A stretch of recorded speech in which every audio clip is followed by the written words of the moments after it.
Hola, ¿qué tal, Juan Miguel? ¿Cómo estás?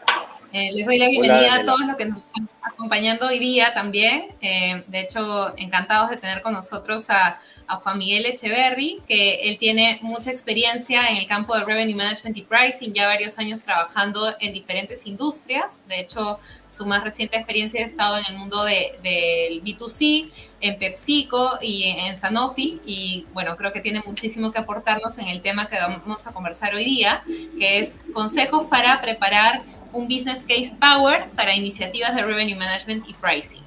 Así que bienvenido, Juan Miguel, encantados de tenerte con nosotros. Gracias por tu muchas gracias tiempo. Daniela por la invitación y un gusto poder aportar con mi granito de arena. Genial.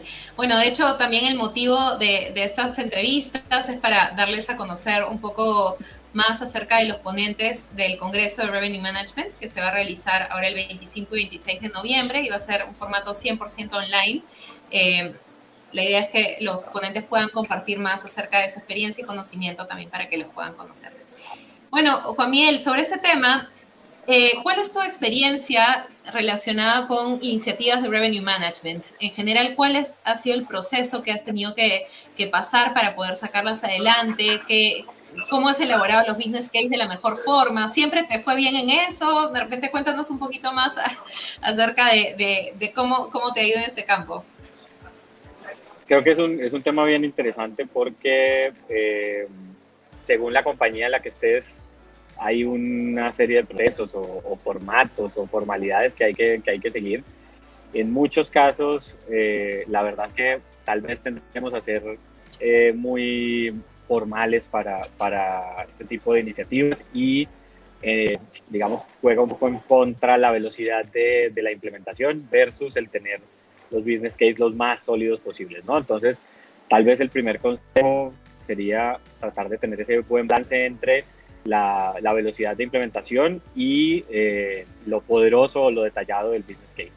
Ese sería mi primer aprendizaje, sobre todo porque pues finalmente entre mayor la inversión, pues más arriba tienes que buscar aprobaciones y digamos, normalmente vienen siempre con alguna nota, alguna duda, entonces allá iría mi segundo consejo, tratar de alinear previamente con los stakeholders que tienen que firmar cuáles son sus expectativas, qué están esperando que se capture en un documento como este, para que evites un poco ese ir y venir de firmas, de dudas, de preguntas. Entonces, siempre alineación, expectativas claras y con eso ahorras un montón de tiempo, ¿no? Ese es un punto Eh, súper importante, ¿no? El tema de gestión de stakeholders, o sea, la identificación de quiénes toman las decisiones, cómo llegar a cada uno de ellos. Pues, muchas veces este aspecto que se le llama como más político termina jugando un rol muy importante en que una iniciativa salga adelante, ¿no? Ahí, ¿qué es lo que mejor te funciona, digamos, para alguien que se considere que no es tan estratégico o que se maneje tan bien dentro de la política de una empresa? ¿Tienes algo que puedas compartir? ¿De repente algún caso que hayas tenido en esa línea?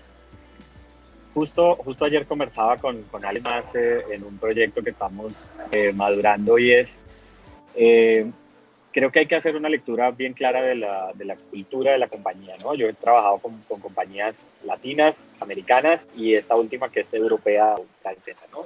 Y la verdad es que la forma de moverse dentro de la cultura de la compañía es muy diferente. Usualmente los latinos somos más tranquilos, más sanos, más abiertos. El americano es formal, pero también muy, digamos, al punto. Puedes esperar citar una reunión y salir de la reunión con algo probado.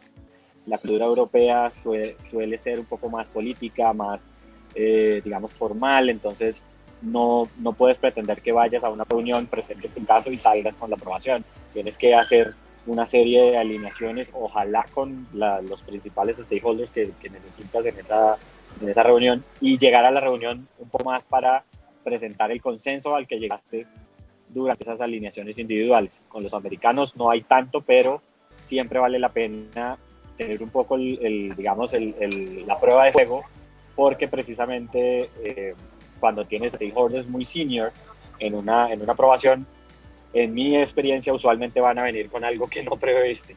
Siempre tienen un punto interesante para aportar a la conversación. Entonces, siempre tratar de ir un paso adelante y es anticipando esas dudas o esas observaciones que ellos puedan tener. Y eso se hace.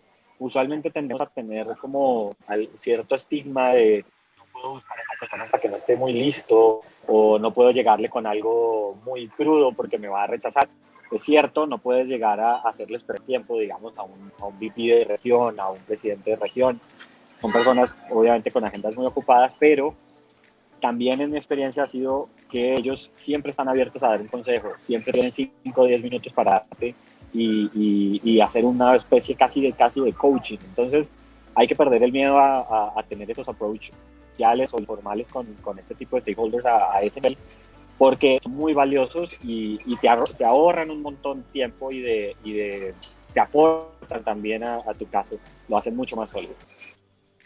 Súper de acuerdo, ¿no? Y el tema de identificar, además que stakeholders son más como promoters y más detractors de tu iniciativa, ¿no? Eso creo que es bien importante para saber también qué tanto ir con ellos antes de la reunión, porque de hecho lo que he visto en muchos casos, ¿no? No te conviene llegar a una reunión con un detractor como fuerte y contundente que te pueda echar para atrás todo lo avanzado, ¿no? Sino que esos casos te conviene como zanjarlos antes. No sé si coincides con ese. Sí, ese es un punto muy, muy importante. Creo que siempre hay que buscar los aliados, ¿no? Y ojalá esos aliados te ayuden, digamos, a abogar un poco el terreno con los detractors, como tú bien lo mencionas. Entonces, si tienes desde el inicio identificados los aliados, va a ser muchísimo más fácil que hacia adelante puedas tener un manejo de estas personas que van a ser un poco más ácidas en la aprobación, porque también te pueden incluso dar tips de cómo abordar a las personas, ¿no? De cuáles son los... y siempre ahí viene un poco, creo que todos nos hemos, o en general tratamos de tener esa forma, esa lectura de las personas, ¿no? Hay personas analíticas, hay personas visuales, hay personas numéricas, hay personas más alto nivel, que con que leer los detalles digamos, del por qué, el cómo y el cuánto vas a darles, tienen suficiente. A mí, por ejemplo, me parece que al final el business case tiene que ser capaz de responder a todos esos perfiles. Tienes que tener un caso sólido financiero y ahí, pues claramente un CFO, un gerente financiero va a ser clave para que sea digamos, tu filtro.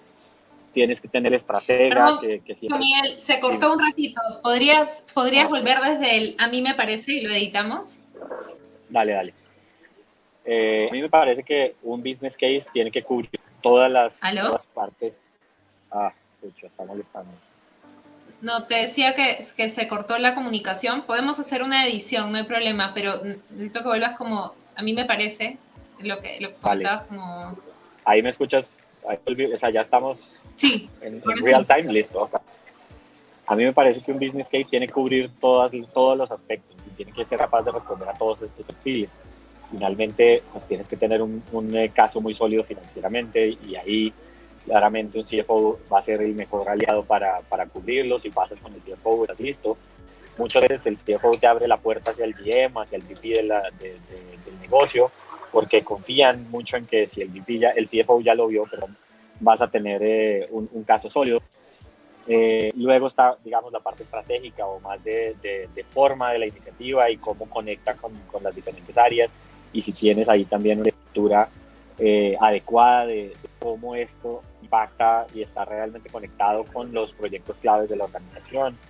Y de ahí en adelante un poco, pues a lo que nos compete con Revenue Management es más en la medida en la que los marketeers y los comerciales claramente estén on board, ¿no? Usualmente nosotros vivimos en ese triángulo entre finanzas, marketing y comercial y cualquier iniciativa que estemos desarrollando pues, tiene que ir en línea a servir una de esas necesidades. Entonces creo que en esa medida, haciendo un check entre stakeholders, los tipos de stakeholders, detractors y supporters y digamos un caso financieramente sólido que conecte con las necesidades de tus stakeholders principales en Revenue Management, deberías estar al otro lado. Y para quienes no conocen tanto, digamos, del mundo de Revenue Management, y yo pienso desde su perspectiva, podrían pensar, ¿por qué necesitas convencer? O sea, ¿por qué no basta solamente con armar un buen business case, como tú dices, que sea a nivel financiero, sólido? ¿Por qué crees que no basta con eso? Creo que en nuestro mundo y los que hemos hecho esto ya varios años, hemos vivido que nos toca un poco hacer cultura, ¿no? Crear un poco la cultura de revenue management de las compañías. Eventualmente las compañías se dan cuenta de lo importante que es la función para el negocio, pero muchos piensan que está, digamos, a mí me ha pasado los dos casos, en unos en los que el peor, digamos, que no lo ven por ningún lado y simplemente no ven el valor añadido hasta que no les demuestras con números que realmente se necesita. Y el otro que cree que esas funciones ya hacen parte de otros equipos como marketing, como finanzas, como comerciales. Entonces, un poco ese camino en el que tienes que recorrer para convencer a los stakeholders, pues es importante que puedas tener claro en dónde estás parado y obviamente atacar muy rápidamente a los que son los detractors, ¿no? Esos que en general no entienden, mucho, en la mayoría de casos entienden. A mí me ha pasado que he llegado con personas de todo nivel, desde gerentes de área, VPs de región, personas super savvy, senior en los negocios que no entienden realmente qué y por qué deberían tener un revenue manager. Claro, súper, digamos, súper empatizo con los puntos que mencionas. De hecho, es una dificultad. Y no solamente pasa porque ellos tengan, digamos, un background distinto y de repente no logren, ¿cómo decirlo?, como estar totalmente de acuerdo con la iniciativa o creer en el valor, sino que en muchos casos también juegan temas de incentivos, ¿no? O sea, de repente lo que tú propones es algo que puede ser favorable a nivel de rentabilidad para la organización, pero va contra metas específicas que algunos grupos tienen, ¿no? Entonces ahí tienes que saber cómo articular todos los frentes para que las iniciativas logren ver la luz y prueben su valor, ¿no? Y de hecho, entrando a ese punto de valor, ¿qué es lo que te ha funcionado a ti mejor para dimensionar el valor potencial de las iniciativas? ¿No? Porque de hecho eso es algo que creo que a muchos les cuesta o en algunas oportunidades nos cuesta el poder identificar cuál es el valor potencial de una iniciativa que todavía no has implementado. ¿Qué te ha funcionado bien?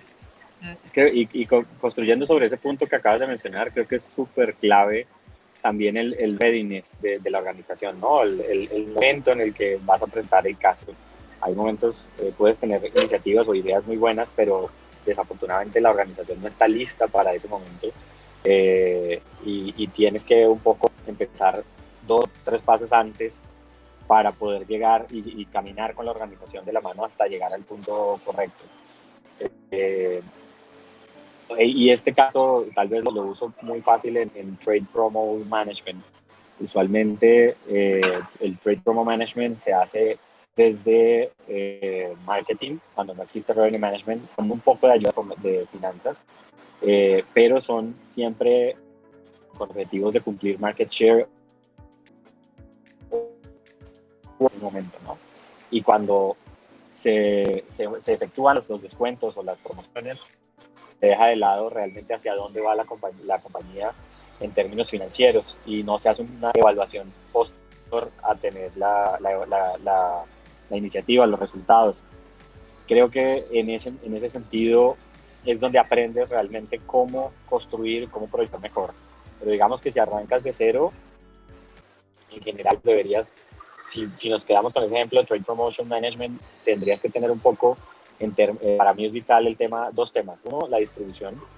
Si tienes, y en mi caso, pues mi experiencia es el consumo, entonces la distribución numérica y ponderada de las unidades es muy importante porque puedes tener productos muy bien promocionados, una estrategia excelente, bien pensada, pero si el producto no está en el lugar correcto, ahí sí como las 4P, ¿no?, de marketing, no estás cumpliendo con el lugar correcto o la cobertura adecuada, no va a ser un problema de diseño de la promoción, sino de que no llegaste al cliente objetivo. Y la segunda es un poco en términos de canibalización. En muchas veces, muchas oportunidades he visto cómo la gente se inclina a promocionar su SKU Hero, digamos el más importante de su portafolio, y deja de lado un poco la promoción de marca. Cuando finalmente lo que precisan, y en ese sentido se termina haciendo es una canibalización de el consumidor que iba por un SKU X termina migrando al otro precisamente porque no vale la pena o le estás dando una mejor oferta de valor en un SKU específico y no hiciste la tarea de promocionar toda una marca, ¿no? Entonces, creo yo que en Trade Promo, esas serían. Si hablamos de otras palancas, pricing, probablemente elasticidad sería la más importante que yo pediría o recomendaría mirar, digamos, más para, y bueno, temas de casting en todas son muy importantes, ¿no? Contar con el supply, el producto a tiempo, que las ventanas de promoción estén alineadas con el supply, porque es un problema súper común que estés promocionando un producto que esté agotado en el punto de venta, entonces lo que haces es peor, generar frustración en el consumidor. Creo que esas 3, 4 serían claves en la medida en la que quieras trabajar en Trade Promo o Pricing. Genial. Y por último, te voy a hacer una última pregunta que muchas veces me hacen, que es, cuando uno va a implementar iniciativas, ¿debería ir por un enfoque de pilotos o debería ir por un enfoque como de Big Bang, donde de frente implementas para allá todo, digamos, todos los productos o todos los canales, dependiendo del nivel de Big Bang que sea? ¿Qué le aconsejarías a esa persona que está en esa disyuntiva? Wow, ese es complejo y creo que depende mucho de los capabilities de la compañía, ¿no? O sea, al final, si hoy vemos el nivel de promoción que hay en el mundo, en general en las cafeterías, digamos, el tema digital ha permitido cosas muy, muy específicas y muy puntuales, ¿no? Sin mucha segmentación. Entonces, yo diría, si puedes hacer segmentaciones de producto, de cliente, sí sugeriría hacer pilotos, porque los pilotos te dan mucho insight y te permiten corregir y no, digamos, fallar pronto y en una escala controlada. Si no es posible, yo también diría, no te limites porque no tienes la forma de hacerlo. Hacer y actuar siempre es mejor que nada. La ejecución para mí va por encima de todo, obviamente con planeación, pero ejecutar es lo más importante. Siempre que ejecutes vas a tener insights, obviamente evaluando después de ejecutar. En la medida en la que puedas hacerlo, sí, yo sí considero que los pilotos son muy, muy útiles. Genial. Sí, yo coincido con tu mirada, ¿no? Depende mucho de las capacidades que tenga la organización para poder implementar de esa forma. El apetito que tenga de accountability también termina siendo súper importante, ¿no? O sea, hay organizaciones que realmente necesitan que sus iniciativas tengan un alto nivel de accountability, que puedan saber esta iniciativa cuánto dinero me dejó. Entonces, creo que al final termina dependiendo también de eso.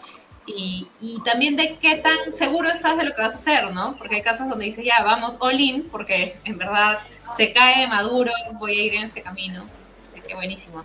Oye, muchísimas gracias. De verdad que ha estado buenísimo conversar contigo. Creo que ha sido muy interesante la conversación. Definitivamente le debe haber ayudado a varias personas que están en esa disyuntiva de cómo sacar adelante iniciativas poderosas con la menor cantidad de rebotes posibles.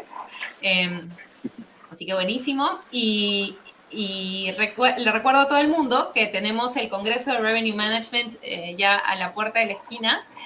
Va a ser el 25 y 26 de noviembre. Va a ser un formato 100% online. De hecho, ahí pueden entrar a la página web que pueden ver en esta pantalla para conocer un poco más acerca del programa, acerca de los costos de los accesos y acerca de los ponentes como Juan Miguel, ¿no? Que hoy día nos está acompañando para conversar del tema de business case para iniciativas de revenue management. Entonces, nuevamente muchas gracias, Juan Miguel, y ya nos vemos muy pronto en el Congreso. Yo estoy súper entusiasmado por participar y apoyarlos en lo que pueda. tengamos una comunicación abierta, creo que es lo más rico porque aquí vamos a aprender todos. Yo estoy 100% disponible para atender las dudas y los comentarios. Gracias a ti, Daniela. Genial, muchas gracias. Chao.